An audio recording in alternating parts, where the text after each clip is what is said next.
বাংলা চলচ্চিত্রের জনপ্রিয় অভিনেতা ও প্রযোজক আশরাফ উদ্দিন আহমেদ উজ্জ্বল 70-80-র দশকে একের পর এক সফল সিনেমা দিয়ে মন জয় করেছেন করেছেন প্রযোজনাও। তবে রাজনৈতিক পরিচয়ের কারণে বিগত সরকারের আমলে জাতীয় কোনো স্বীকৃতি পাননি এই গুণী বর্ষিয়ান অভিনেতা। ৭১-র সাথে একান্ত সাক্ষাৎকারে জানিয়েছেন সেসব কথা। আরিফ হকের বিশেষ প্রতিবেদন। দেশি চলচ্চিত্রের এক নক্ষত্রের নাম আশরাফ উদ্দিন আহমেদ উজ্জ্বল। শুধু অভিনয় নয়, চলচ্চিত্রের উন্নয়নে করেছেন প্রযোজনা, নাম লিখিয়েছেন রাজনীতিতেও। চলচ্চিত্র প্রেমী এই মানুষটির ধ্যান জ্ঞান শুধুই দেশের সিনেমা।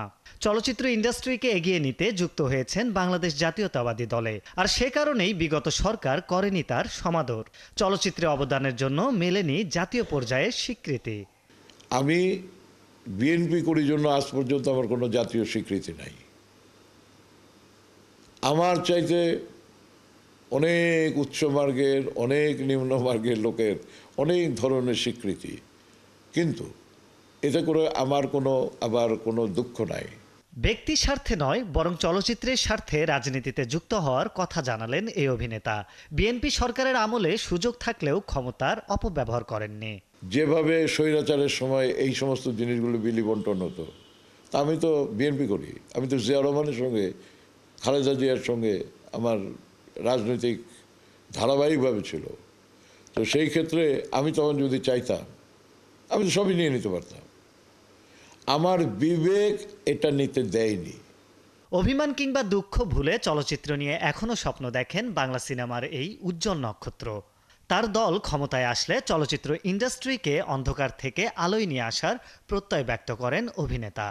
রাজনীতিটা আমি করি অন্য মানুষের যাতে উপকার করতে পারি।